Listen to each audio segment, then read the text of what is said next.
dia, gente querida! Bom dia, bom dia, bom dia! Vamos começando mais uma edição do nosso programa, o nosso Hora do Agro, aqui na Rádio 105 FM, direto dos estúdios. Deixa eu trocar o microfone aqui, senhor Nilton. Isso? Vou trocar, vou passar isso aqui pro Léo, então. Antônio Ribeiro Torres. Estúdios Antônio Ribeiro Torres. Olha só, minha gente, muito bom dia pra vocês. Obrigado por estarem com a gente em mais um sabadão. Rondonópolis, toda a região sudeste do nosso estado, todo o estado de Mato Grosso, todo mundo que nos ouve também pelos aplicativos, pelas plataformas online em todo o Brasil e mundo. Obrigado, viu? Obrigado por estarem com a gente. Lembrando que nós estamos ao vivo aqui no rádio, estamos também ao vivo a partir de agora lá no nosso Instagram, nas redes sociais. Nos siga aí, @programa Hora do Agro. Coloca aí no Instagram, @programa Hora do Agro. Você vai encontrar a logozinha do programa, você vai ver que tá ao vivo, tem um círculozinho vermelho em volta, assim, escrito ao vivo. Pois é, ao vivo e a cores, lá estamos, certo? Lembrando ainda que esta versão aqui do nosso programa, a versão produzida, vai ao ar no nosso canal no YouTube também. Toda quarta-feira, às 19 horas, o nosso bate-papo, o nosso programa, a nossa edição, vai lá para a versão completa no YouTube e os cortes depois também nas redes sociais. O último bate-papo nosso foi muito bacana com a doutora Tamara Larranhagas, falando muito sobre direitos e deveres e atenção produtores, a prazos, enfim, alguns temas que nós debatemos ali no nosso programa, um programa muito focado na prestação de serviço, quase que uma consultoria jurídica. Nós conseguimos fazer aqui no nosso programa, no nosso Hora do Agro. Então eu recomendo muito você que vá pesquisar, vá lá no YouTube e coloca programa Hora do Agro, encontre lá o programa, assista, tá? Porque realmente o bate-papo rendeu, e outros bate-papos também que você vai encontrar lá no nosso programa, certo? Deixa eu agradecer mais uma vez aqui aos nossos patrocinadores, porque sem eles esse programa aqui não acontece. Então quero mandar um abraço, quero agradecer e fazer uma menção aqui muito especial, muito carinhosa, a Nutripura, a Seu Agro, Fertimig, também Ato Sementes, Grupo Botuverá, Mega Gráfica, todos que fazem, que ajudam a gente a fazer este programa acontecer, certo? Hoje nós não temos convidado por conta do feriadão prolongado aí, quinta-feira, Corpus Christi, né? Vocês sabem como funciona, muita gente viaja, muita gente sai da cidade. Quando a gente não tem convidado, a gente faz um programa muito focado no bate-papo, comentando as principais notícias da semana e outras cositas más. Comigo aqui, Nilton Mendonça na técnica, e o meu companheiro de bancada, fundador, patrono desse programa, Leonardo Rezende. Bom dia, doutor, tudo bem? Bom dia, Robson. Bom dia, Nilton. Fundador, patrão, foi boa. Bom dia, Silas. Bom dia para nossa audiência. Verdade, Silas Davis conosco nas câmeras aqui. Você que está assistindo pela live, graças ao Silas, viu? Por aí. Nosso menino de ouro. Menino de ouro. E fazer uma atualização do nosso companheiro Gino Rondon também. Segue se recuperando, tá, segue gente? Lutando. Segue tá lá lutando. TI ainda, isso aí. Não, a gente falou com a dona Edna ontem. Continua lutando. O Gino é um grande lutador. E ele vai sair dessa com a graça de Deus. É isso. Pois vamos lá, mais uma semana. Mais e essa uma semana você falou da Seu Agro. Eu lembrei, quinta-feira foi aniversário do Leandro. Do Viegas? Ô, Leandro, um abraço pra você, abraço amigo. E ele Leandro. ouve o nosso programa todo sábado, hein? Ele manda mensagem na live. Gente que não tem tempo, às vezes, de ficar toda vez interagindo, porque estamos aqui com as notícias, mas ele toda vez certamente está nos ouvindo agora. Um abraço, Leandro. Feliz aniversário. É isso aí. Vamos lá, vamos comentar um pouco dos assuntos antes da gente entrar a falar mesmo de agronegócio.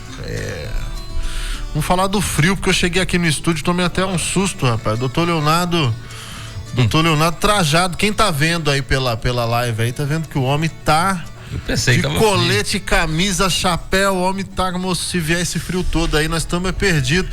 E aí eu fui ver o porquê, mas oficialmente falando, o inverno no hemisfério sul começou. 22h42. Esse Nilton é uma enciclopédia, hein, ó. Começou ontem às 20. Sabido, rapaz.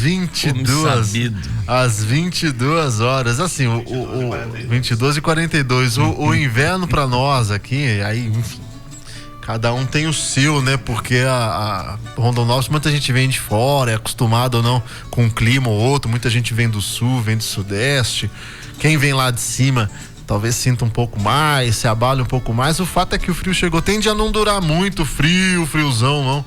Mas vez ou outra obriga a gente a tirar aquele casaco do guarda-roupa, a andar trajado como o doutor Leonardo Rezende. Depois que passa dos 50, você sente um pouco mais de frio. Vou falar igual meus amigos cuiabanos, baixou de 20 graus, banheiro para tomar banho, não me vê tão cedo. Lava só onde precisa, lava o pé e dorme. Ó, o inverno só a título de prestação de serviço, o banho sinuca. Começou ontem, vai até dia 22 de setembro esse friozão. Eu particularmente acho uma época gostosa. Tem as suas preocupações evidentemente. Isso aí que você mostrou pra mim quanto tá agora, 18 graus? 18 graus, pensando em Mato Grosso. Rondonópolis é frio mesmo. De acordo com o IMET, o Instituto Nacional de Meteorologia, a estação marcada pelo período menos chuvoso das regiões centro-oeste, sudeste e parte das regiões norte e nordeste. Além de uma menor incidência de radiação solar, a estação caracteriza-se pelas incursões de massas de ar frio oriundas do sul do continente que provocam queda na temperatura do ar, resultando em valores médios inferiores a 22 graus, como mencionou aqui o Dr. Leonardo Rezende, sobre a parte leste das regiões sul e sudeste do Brasil. Ainda segundo o IMET, a diminuição da temperatura pode ocasionar episódios de friagem nos estados de Mato Grosso, Rondônia, Acre, sul do Amazonas e a formação de geadas no estado de Mato Grosso do Sul, regiões sul e sudeste do Brasil, e queda de neve até nas áreas serranas. Isso já é conhecido, muita gente viaja para lá inclusive só para ver ali na região serrana, ali no sul do Brasil, né? Nos Planaltos também na região sul. Falando aqui do centro-oeste, o período seco começou no mês de maio. A previsão para o inverno agora, chuvas abaixo da média climatológica em toda a região, com tendência de queda da umidade relativa do ar nos próximos meses, com valores diários que podem ficar abaixo dos 30% e picos mínimos abaixo de 20%. Temperatura, segundo o IMET, tende a apresentar-se acima da média devido à permanência de massas de ar seco e quente, favorecendo a ocorrência de queimadas e incêndios florestais. Eu não vou seguir aqui no texto, muito para não me alongar, mas esse gancho é importante. Dois, na verdade. Primeiro gancho que dá pra gente, e aí falando sério mesmo, viu, gente? A gente brinca aqui, mas aí trazendo pra parte séria da coisa. Quem tá nos ouvindo se cuidem, tá? Ainda mais muita gente que nos ouve da zona rural, é produtor, é aquela área descampada, é a área da geada, é a área que o frio arrebenta com força. Talvez muito mais, talvez não, com certeza muito mais do que no miolo da cidade, por assim dizer. Então, tome cuidado. Nós temos um problema atual muito sério de crise respiratória. Isso não é rondonopolitano, mato-grossense não, isso é todo o Brasil. Nós estamos com uma crise de saúde muito forte, a tal da bronquiolite, outras doenças respiratórias. Está tendo campanha de vacinação da gripe que está com baixíssima adesão em todo o Brasil, inclusive aqui. A Secretaria Municipal de Saúde está intensificando, está pedindo para que as pessoas colaborem, para que vão se vacinar. Esta época seca, esta época de inverno, essa época tende a fazer esses vírus circularem com mais força. Então se cuidem, viu? Vamos todos nos cuidar. Cuide da criançada, porque as unidades de saúde de Rondonópolis estão passando por um momento muito delicado, muito difícil. Vamos cuidar dos nossos idosos e todos nós, de modo geral, se cuidar. E outro ponto importante aqui que o texto trouxe, doutor Leonardo, aí vou passar a bola para ti um pouco. A época as queimadas tendem a se acentuar também. As pessoas acham que não, é frio, é geada, não sei o quê. Muito pelo contrário, viu, gente? Tempo seco, pouca chuva, é uma época crítica, uma época complicada. Nós falamos com a doutora Tamara aqui, né, sobre o período proibitivo. E essa é a época que os produtores se preparam mais. Um alerta, você que tem essa experiência, doutor? Vamos lá. Primeiro, destacar que essa mudança climática, o Brasil é um país continental, então você vê em cada região uma reação diferente. No Rio Grande do Sul você vê lá os problemas com as chuvas que continuam devastando, continuam causando prejuízos, mortes, e a gente que está longe aqui vai acompanhando pelos noticiários, mas não tem muita noção do tamanho disso, das consequências disso.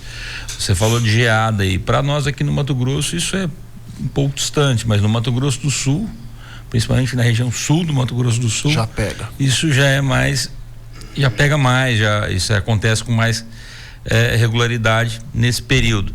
E para nós aqui o grande impacto dessa época que a gente fala do inverno, que na verdade é a seca, a nossa seca aqui, é justamente a questão do fogo.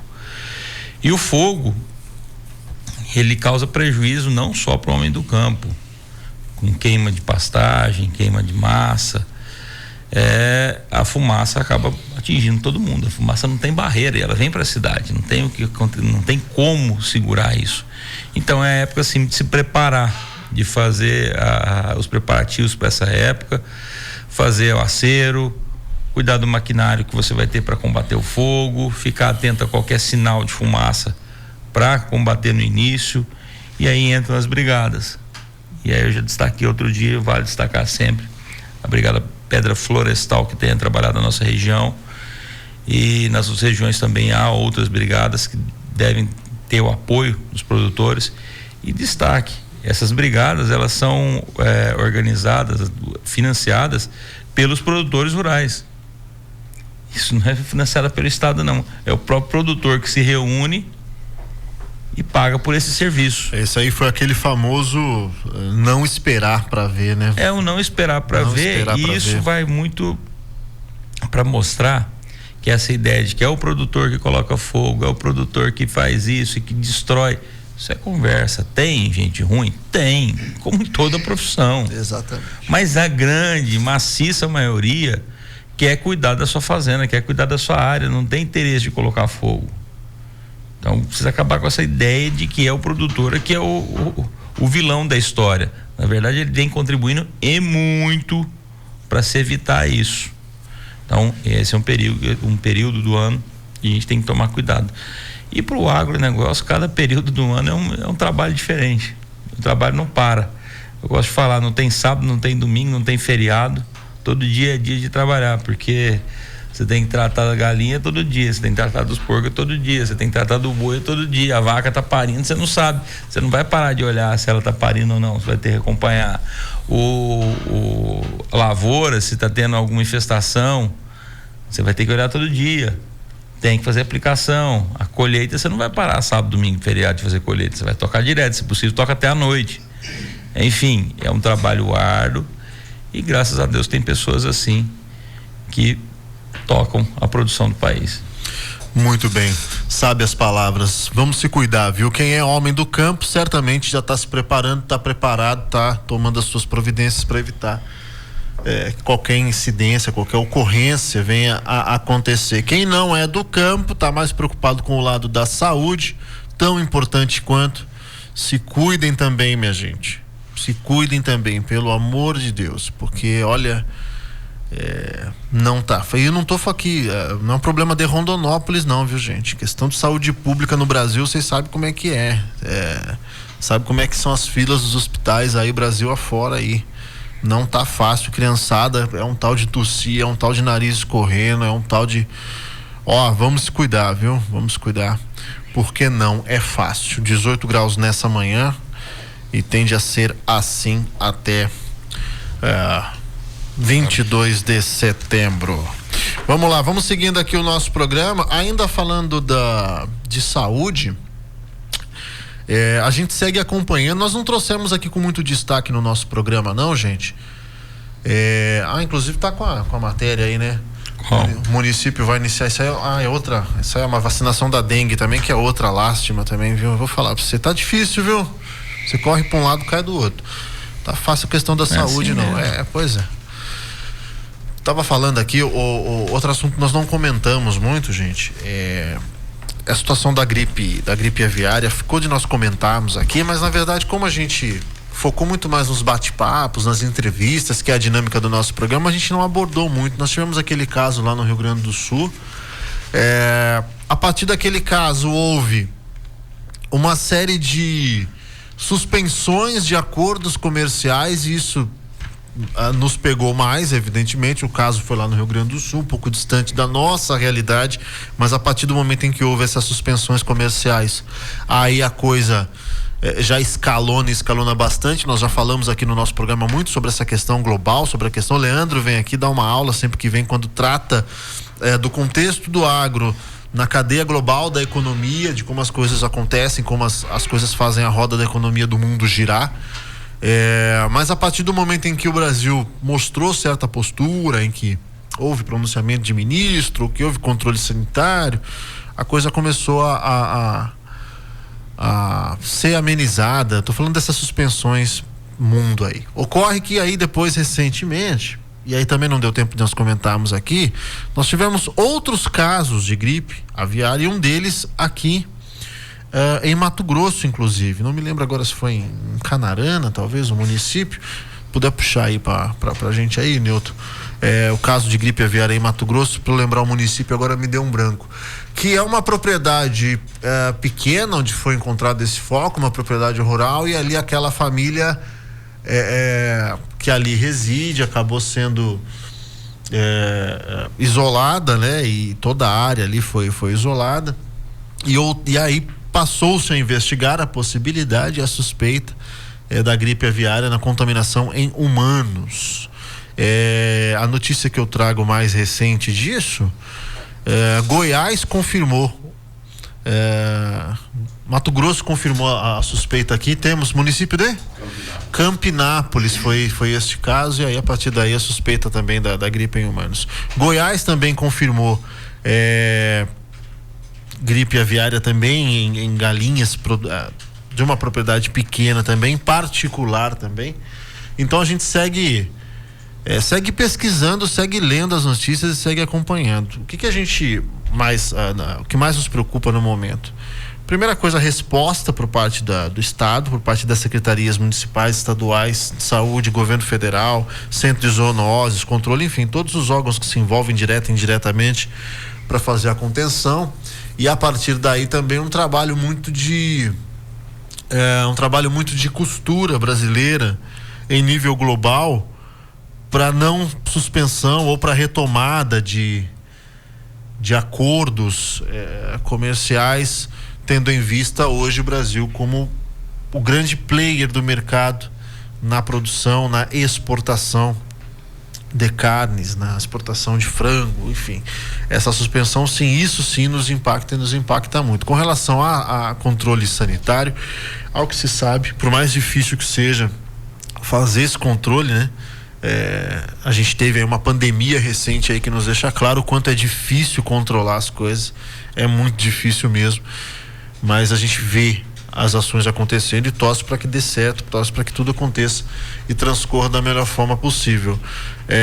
Mas voltando aqui, reforçando aqui com relação à economia, nós também vamos seguir acompanhando isso. É algo que nos preocupa muito. O que a gente tem de um lado é a suspensão de alguns mercados, a abertura de outros mercados. Enquanto eu estou falando com vocês, eu estou lendo aqui, tá, gente? Então pode parecer que eu estou um pouco disperso falando aqui, mas é porque eu estou lendo textos aqui, pesquisando outras coisas aqui, porque uma coisa vai puxando a outra.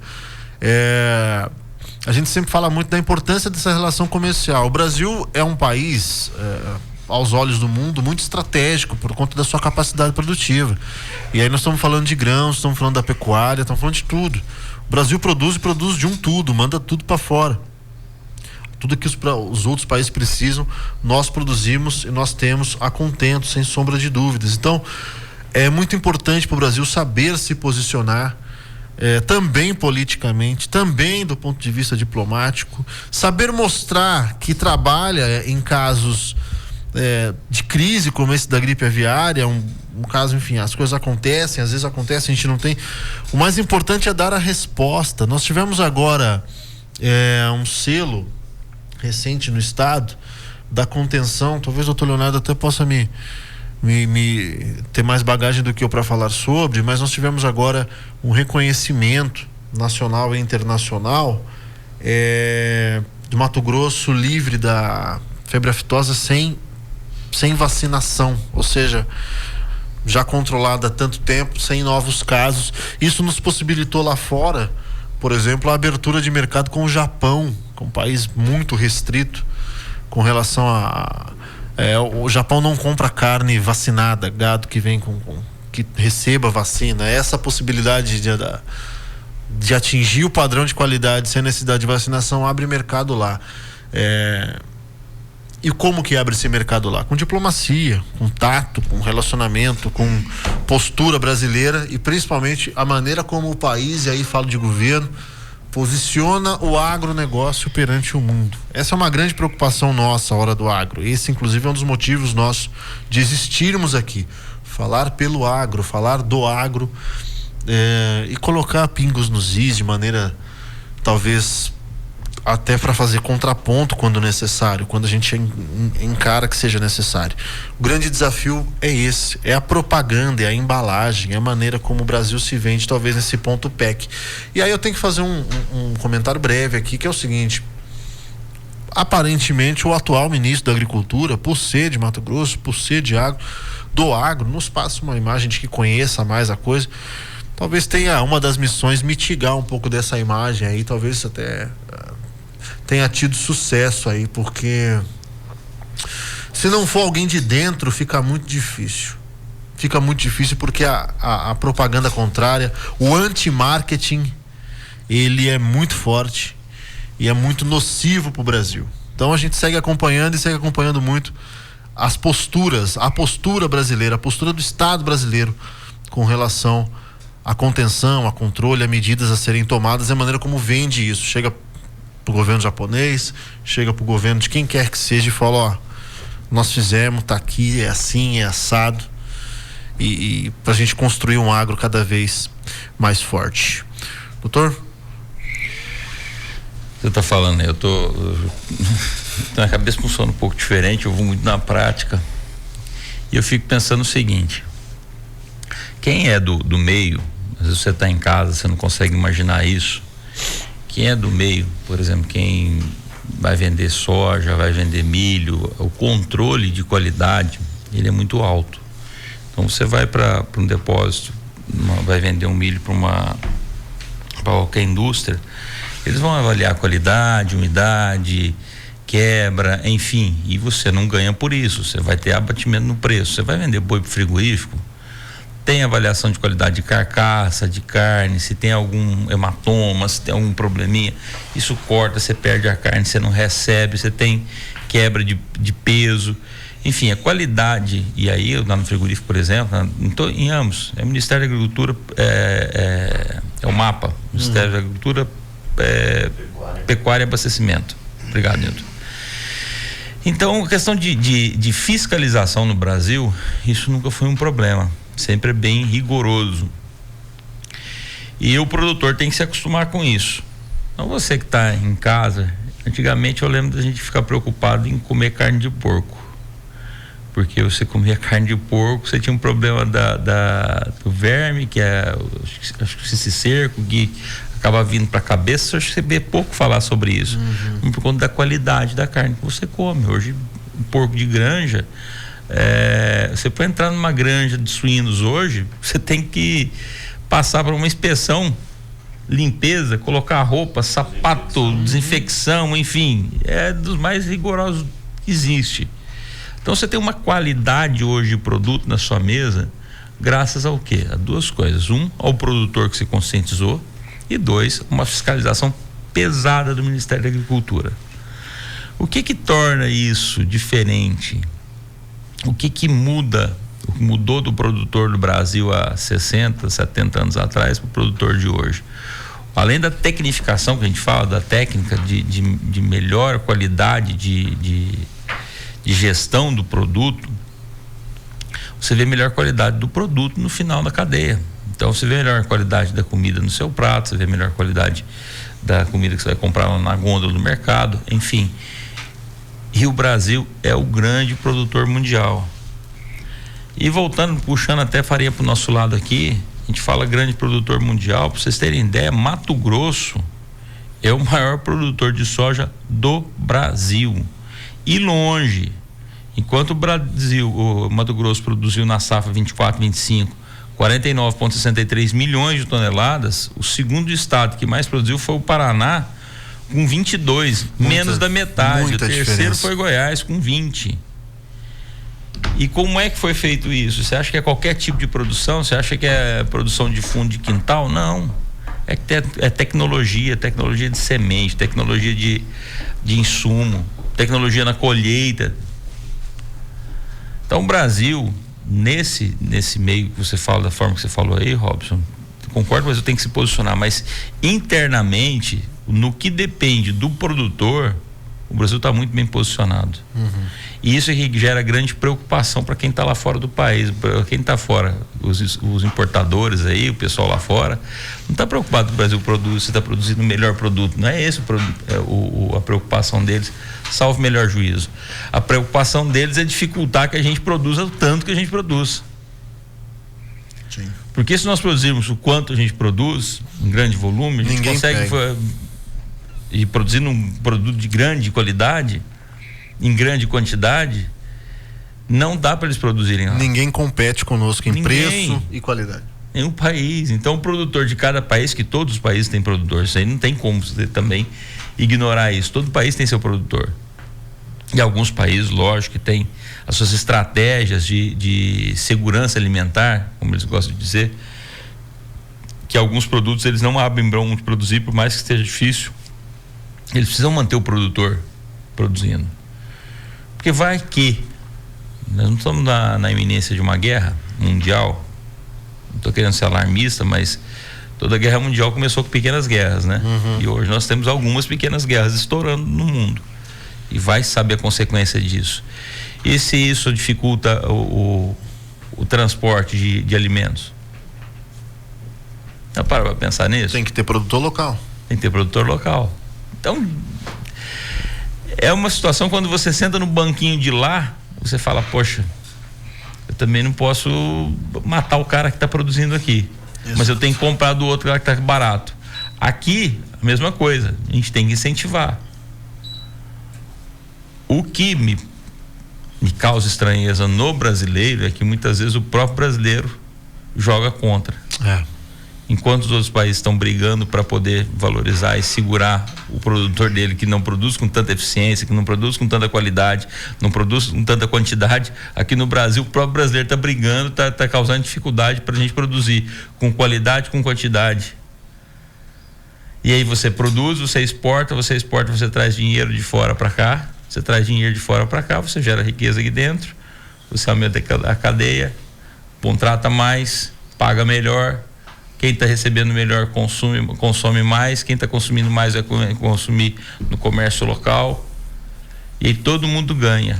Então quem está aí em casa fazendo seu café, só é dona de casa, que só trabalha em casa, pensa só, se nós tivermos no Brasil um produtor produzindo muito, se nós estivermos exportando, no final de toda essa cadeia, esse dinheiro está voltando, está vindo para dentro da casa da senhora, pelo marido da senhora, pelo filho da senhora. Até a senhora faz um serviço também, vende como é que é aquelas, não é Boticário, não, eu fazendo propaganda de produto de beleza, as mulheres vendem, fica vendendo aquela, pode ser Jequiti, que seja, as pessoas vão consumir mais, a senhora vai ganhar mais dinheiro. É isso aí.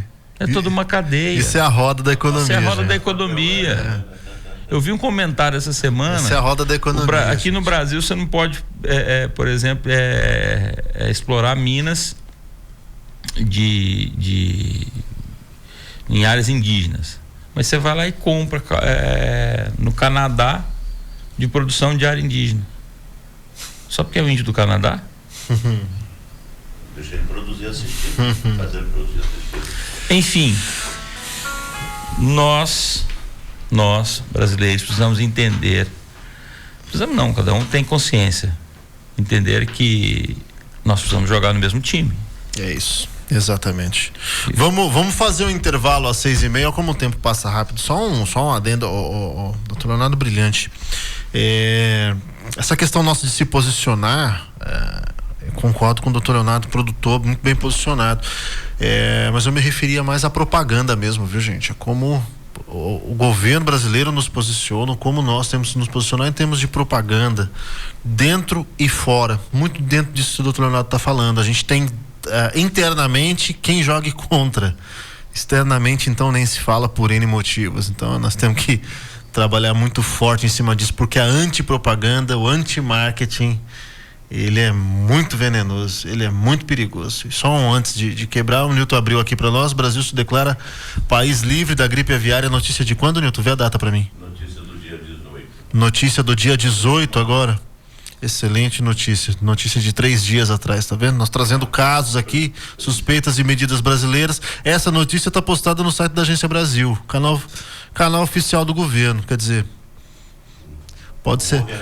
Não houve a repercussão, talvez, ou sei lá, talvez eu estava em Nárnia e não vi. Vamos fazer um intervalo, a gente volta já.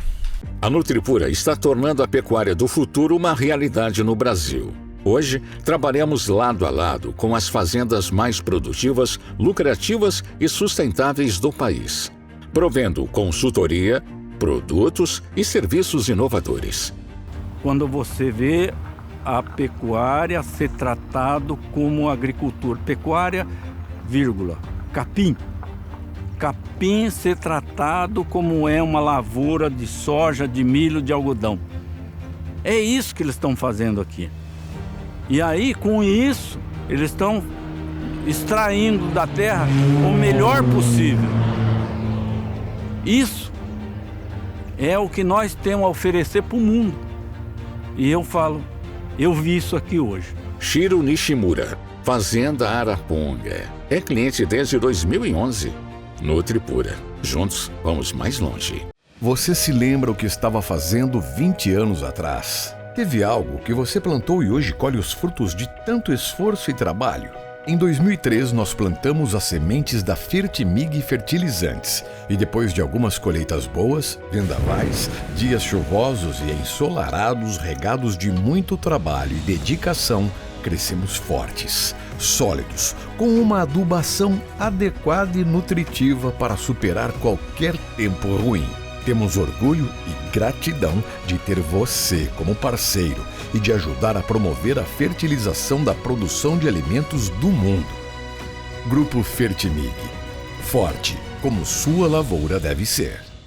Somos o Grupo Botuverá, que há 50 anos produz, abastece e transporta tudo que a cadeia do agronegócio pode gerar. Somos transporte. Somos TRR. Somos agricultura e pecuária. Produzir é a nossa paixão, mas transportar é a nossa herança.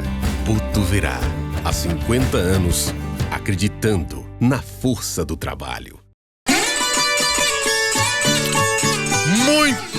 Muito bem. Vamos voltando aqui com o nosso programa, o nosso Hora do Agro. Hoje fazendo esse bate-papo entre nós aqui, puxando assuntos relevantes da semana e fazendo os comentários. Doutor Leonardo Rezende e eu, companheiro Nilton Mendonça, tá sem os microfones, mas tá na técnica aqui, tá, gente? Vez ou outra vocês escutam a voz dele atravessando aqui por este microfone que eu estou utilizando, e o companheiro Silas Davis já ativando mais uma vez a live. Obrigado você que nos ouve mais uma vez.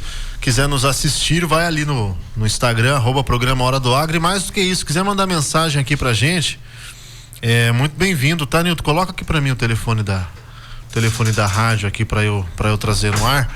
Quem quiser deixar comentários ali na live, a gente tá assistindo aqui também, vez e outra, a gente dá uma olhadinha para ver as interações e aí consegue, tá? Quem quiser falar com a gente pelo WhatsApp, pode falar com a gente no telefone 669-9622-1057. 669-9622-1057. Quando o Nilton Mendonça falou que esse 1057 era 105,7, que é o prefixo da rádio, minha cabeça fez... Uau! Mas é isso mesmo. Só lembrar, tá, gente? 669-9622-1057. Essa aqui foi sensacional. Rodovia do Peixe, um abraço para vocês. Mesquita? Um abraço, viu, gente? Obrigado, um bom dia pra vocês aí. Vamos juntos nesse final de semana. Segura que tá frio, deve estar frio pra aqueles lados lá, hein, meu amigo? Rapaz, deve estar frio pra aqueles lados lá, hein? Congelou a barba, né? Rapaz, congelou a barba. O Nilton tá brincando aqui. Um abraço, viu, gente? Obrigado pelo carinho, obrigado pela audiência do programa. Bom, a gente falou aqui no primeiro bloco ainda da importância desse posicionamento brasileiro, e aí eu fechei o primeiro bloco.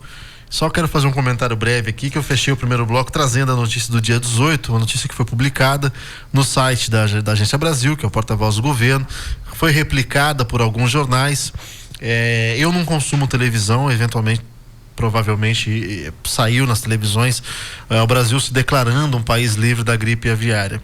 Só um comentário breve que nós comentávamos aqui, a diferença de proporção de uma notícia referente à outra. Talvez seja um pouco desequilibrado em termos de proporção, em termos de propagação do alcance da notícia. E eu ainda falo isso como alguém que trabalha com notícia, viu?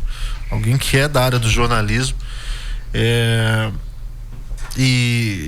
Realmente, talvez eu estivesse desinformado, mas a proporção, pelo menos nas redes que eu consumo, realmente a proporção não foi a mesma e não é a mesma. É nesses pontos que a gente tem que ajustar mesmo a comunicação. Vamos avançar no nosso programa. O doutor Leonardo separou um artigo aqui que não é só notícia boa, mas tem uma notícia ruim, até saiu no jornal Tribuna, que é o falecimento de um dos pioneiros. É verdade. Aqui da nossa cidade, o senhor Arcibaldo Polizel. Pai da reitora Anali, né? Isso, pai do meu amigo Fernando Polizel também. Ele faleceu, ele estava tratando do câncer. Mas aqui vale destacar do senhor Arcibaldo Polizel, assim como outros pioneiros da cidade. Ele veio para cá em 1973, 52 anos atrás. Assim como tantos outros, para buscar melhoria de condição de vida, de trabalho, né? Ele era produtor rural, foi dono de uma loja de produtos rurais aqui e faleceu ontem. Aqui nossos sentimentos da família, nossos sentimentos pesaram a toda a família, um forte abraço e fraterno abraço aí aos familiares, em especial no caso ao Fernando, e que Deus possa confortar todos os familiares. E aproveitar isso para destacar o quão foi importante o trabalho de pioneiros como do senhor Arcibaldo. Pessoas que saíram da sua cidade natal, com certeza, em melhores condições não condições de vida, vou dizer que as pessoas vêm na busca sempre de melhorar, mas cidades mais avançadas do que a nossa. Em 73, vocês imaginem Rondonópolis como era. Pois é. E vem para cá, e tiveram pessoas que vieram antes disso enfrentar esse sertão do Mato Grosso, e hoje você vê o que vê e como eram diferentes as coisas. Eu nunca esqueço de histórias de um dia eu conversando com lá em Guiratinga, pessoal contando da valorização das terras ali no alto da serra. Quem veio pro Mato Grosso ali em 80, 70, descia a Serra da Petrovina ali, naquele chapadão ali antes de descer a serra, o que hoje é só soja, só tem as grandes fazendas produtoras de semente ali. Ele era um cerradão, aquele cerrado fraco, era um cerrado, e ninguém dava valor naquilo. O povo dava valor na hora que descia a serra ali, olha, via o Vale do São Lourenço, pegava o lado de Guiratinga ali, aquelas terras acidentadas de Guiratinga, os culturão, o povo dava valor naquilo. Esse chapadão de cerrado, ninguém dava valor. Imagina se o pessoal tivesse noção do quanto isso ia valorizar. Terra que ninguém queria. E vem o pessoal, principalmente do sul, pra cá, e peita esse cerrado e faz virar o que virou. Então, Mato Grosso deve muito aos pioneiros, a gente nunca pode esquecer. Apesar das pessoas, alguns brincarem e falar, você entra no carro, o para-brisa é maior do que o retrovisor, mas você tem que olhar para o retrovisor, não tem como você ficar dirigindo sem olhar para o retrovisor. Você sempre tem que lembrar de onde veio, você tem que levar quem veio antes de nós para cá e deixou essa terra como está hoje. Se tem hoje uma condição boa aqui na nossa cidade, Rondonópolis hoje, não vamos longe, Rondonópolis era distrito de Pochorel. Pochorel era maior que Rondonópolis. Tem gente que não acredita, sabia? Os mais novinhos aqui não acreditam. O pessoal não tem noção do que é isso aqui. Tem noção. As pessoas hoje em dia têm muito acesso a tecnologia, a facilidades. Gente, dá uma olhadinha para trás. quem fez e o quanto trabalhou e quanto sofreu para poder trazer essa tranquilidade hoje, essa modernidade hoje. A gente veio para cá, não vou longe, meu pai veio para cá, era numa Brasília, ele, a esposa, 3 filhos, eu com 6, o Luciano com 3, a Roberta com 1, na Brasília, e o sonho de querer vencer na vida. Quantos já não vieram assim? Tem, uma vez eu conversando com a doutora Maria Mazarello, que é juíza de direito, as pessoas ouvintes devem conhecer, ela contando quando veio com a família para cá, ela era criança, vieram andando, é da Bahia. Você já pensou? Eu conversando com o seu finado, lembra do seu Hélio Garcia, do cartório, um dia eu cheguei lá na Berrante, lá no Ricardo, um abraço aí, Ricardo, lá da Berrante Produtos Agropecuários. Lá na Berrante conversando com o seu Hélio contando quando ele veio pra cá, quando ele formou, ele veio de Campo Grande pra cá, 15 dias, se eu não me engano, de caminhão. 15 dias de caminhão, porque cara, Areião, Atoleiro, e nessa estrada que a gente passa, não 63 para ir para Campo Grande, não, a antiga estrada. Atoleiro, areia, dificuldade, quebra. É loucura, cara. Gente, e hoje a gente reclama de não, vou gastar 3 horas daqui em Cuiabá. A gente reclama que demora para chegar em Cuiabá. Em pista dupla. Eu sou da época ainda de ir pra Cuiabá na pista simples, descer essa rodovia toda em pista simples. Você falou isso, achei engraçado. Essa semana teve operação ali na altura da serra ali, um grupo da PRF, grupo da concessionária, um monte de gente reclamando que o trânsito tava lento na BR-364. Pois é, e lembrando sempre do passado, de pessoas que vieram para cá, que enfrentaram dificuldades, assim como o senhor Arcibaldo Polizel. Vai nossa homenagem aqui, a nossa lembrança a ele. Rendemos a ele, a outros pioneiros que para cá vieram. A nossa homenagem do programa Hora do Agro. Vocês fazem parte, vocês construíram isso. Cada um colocou seu tijolinho nessa construção. E se o estado é o que é hoje, se Rondonópolis é o que é hoje, é graças a pioneiros como vocês. Tem outros também, mas fica aqui nossa homenagem hoje, em especial a senhor Arcibaldo Polizel, que lutou o bom combate e agora descansa. É isso. Bela homenagem, belo registro, e esse é um dos motivos, gente, o doutor Leonardo contou essa história, a importância desses pioneiros. Esse é um dos motivos do nosso programa ter ao longo não foi combinado entre nós não, mas acabou acontecendo, entre nós, que eu digo, nós apresentadores aqui. O nosso programa sempre gosta de começar contando histórias. A gente, quando traz um convidado para cá, vamos trazer o fulano é o que? O fulano é veterinário, ele cuida de cavalo, tá? Mas antes dele falar da veterinária, antes dele falar do cavalo, vamos contar a história dele.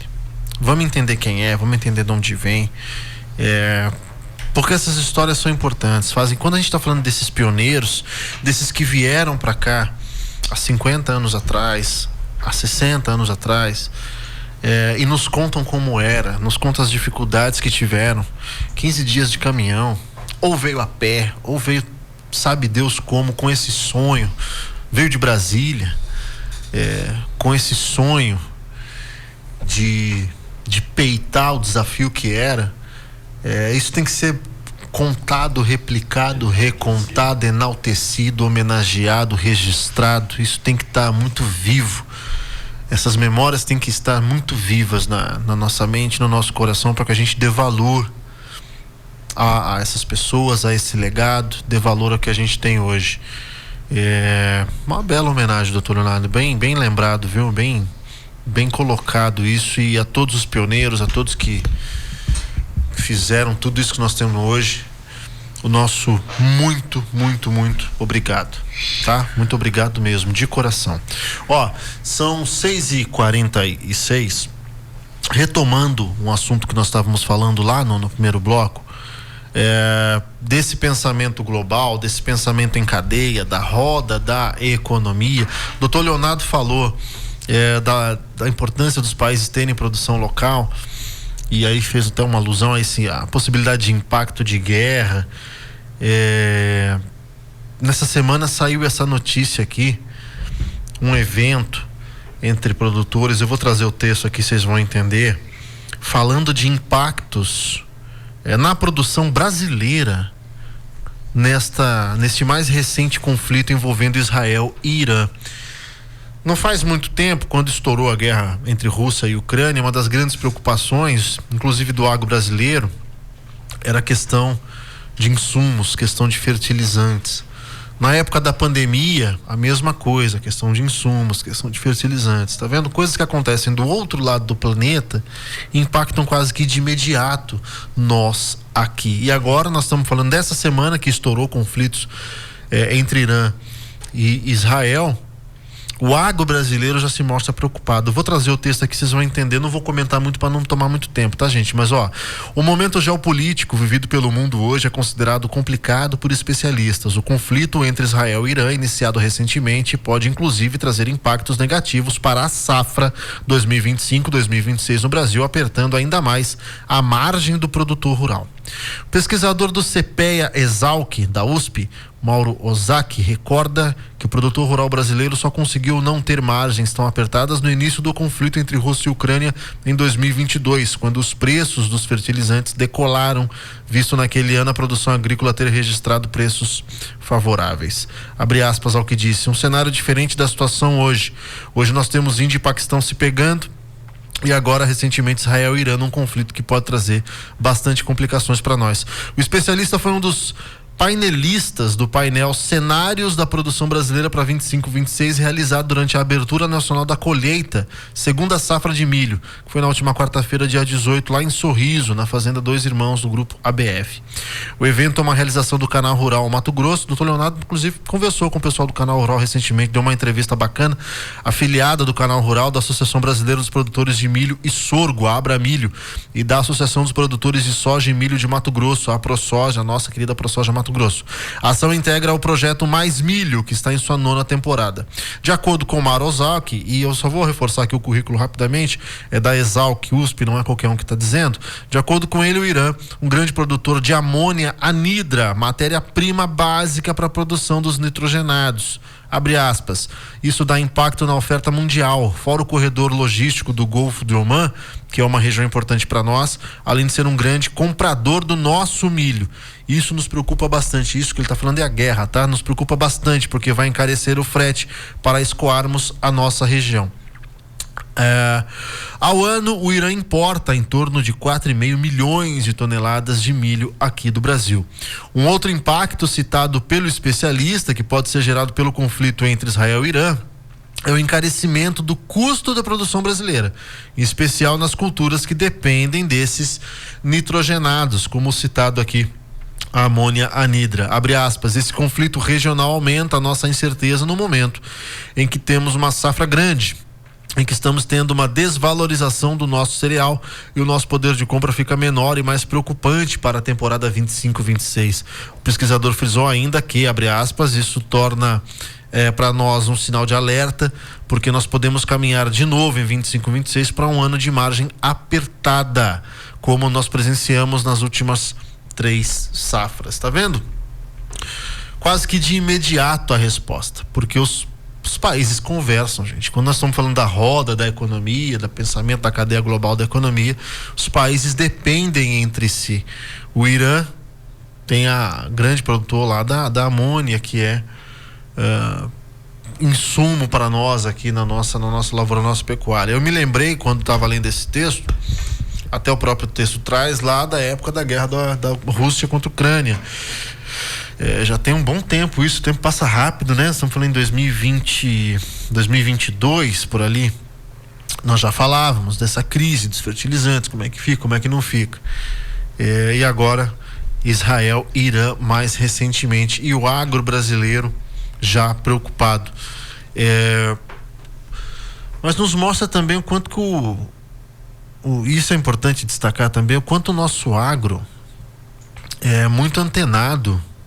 E já esses painéis, nessas trocas, nesses estudos, nessa troca de figurinha mesmo, o agro já se prepara da maneira como pode, da maneira como dá. Claro que às vezes prejuízo, às vezes o impacto ele é inevitável, ele, enfim, vai acontecer, mas ações que possam mitigar um pouco desse impacto, possam diluir um pouco desse impacto. O agro certamente antenado, mas vem muito dentro daquilo que o Dr. Leonardo estava dizendo, da importância de pensarmos em cadeia e pensarmos mundialmente falando, tá, gente? Não é pensar na nossa realidade, não. Dependemos um do outro.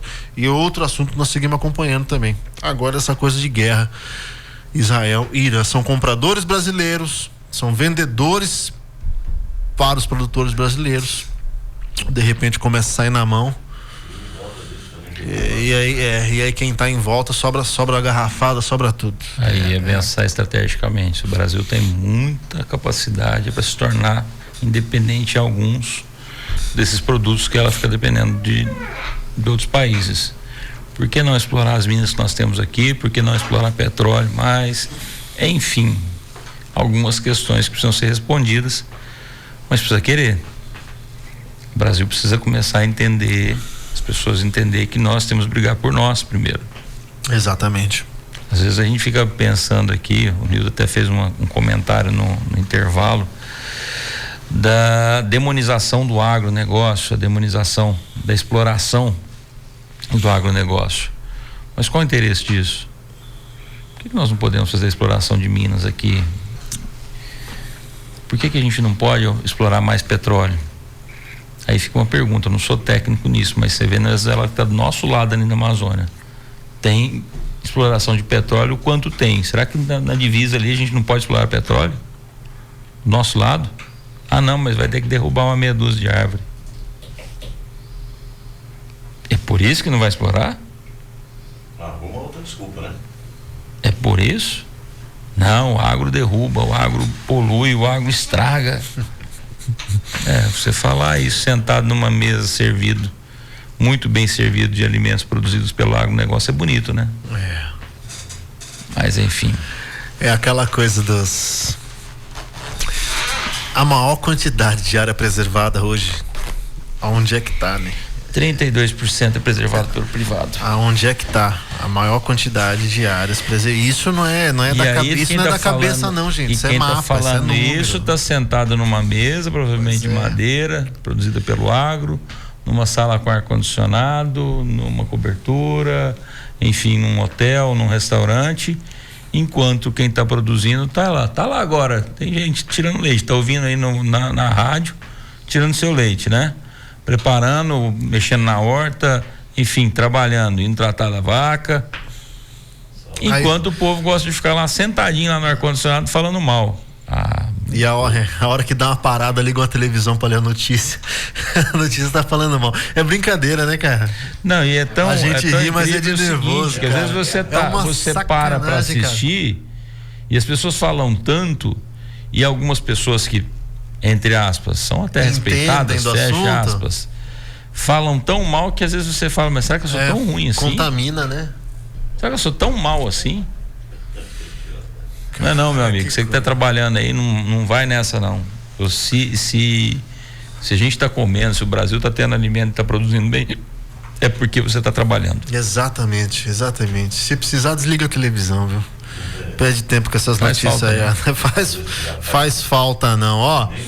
6h55, rapidamente, ainda tá falando aqui da safra, do milho, a preocupação. Vou trazer uma nota rápida aqui. Do Instituto Mato Grossense de Economia Agropecuária, o IMEA. A colheita de milho na segunda safra de Mato Grosso, o maior produtor brasileiro, atingiu 14,08 da área cultivada, um avanço semanal de 6,8 pontos percentuais, mas segue atrasada após um plantio tardio, de acordo com os dados do IMEA, tá? No mesmo período do ano passado, produtores tinham colhido 37,5 da área, enquanto a média histórica para essa época é de 26,7, segundo dados do Instituto ligados aos produtores. Apesar do atraso, a colheita de Mato Grosso deverá ampliar as suas produtividades na safra 24-25, favorecida pelo clima, entre outros fatores, segundo o IMEA. Estamos comemorando uma safra atual, de olho no que pode acontecer no futuro com relação a esse clima de guerra, a essa coisa toda. Tá vendo? Esse é o agro, gente. O agro que estuda, o agro que tem base, o agro que tem número, o agro que trabalha para caramba. Ó, deixa eu trazer aqui rapidamente pra gente poder encerrar, pra dar tempo de trazer os patrocinadores. Se você quiser fazer parte do nosso programa, e aí falando pros pros empresários, pros lojistas, para quem é do agro, para as empresas.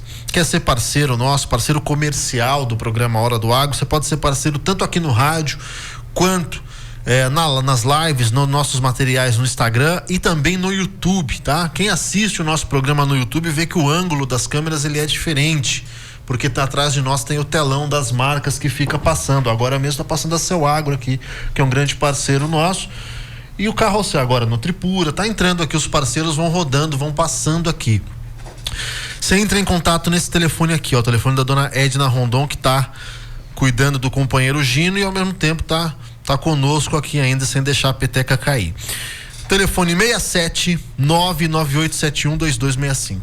Telefone 67 998712265. Ou então, quiser ter um canal ainda mais direto, manda uma mensagenzinha no Instagram, no inbox aí do Instagram. Você tá na live, tá assistindo, manda aí uma mensagenzinha, tô assistindo o programa, quero ser parceiro. Pode ser parceiro no rádio, pode ser parceiro no Instagram, pode ser parceiro no YouTube também, tá? Deixa uma mensagem lá, o companheiro Silas encaminha, dá os encaminhamentos para nós aqui e a gente toca o programa. Doutor Leonardo, obrigado, bom frio, bom fim de semana, mais um. Bora pra roça. Tá pago, bora pra roça? Bora pra roça, vamos trabalhar. É isso aí. Seu Nilton, obrigado, viu? Obrigado. Silas, obrigado. E a você que tá aí com a gente na audiência, obrigado. Obrigado pelo carinho, obrigado pelas mensagens, nós vamos respondendo tudo aí. E é isso, interação, rádio é maravilhoso por conta disso, tá, gente? Semana abençoada a todos. Semana abençoada a todos, até semana que vem. Sábado.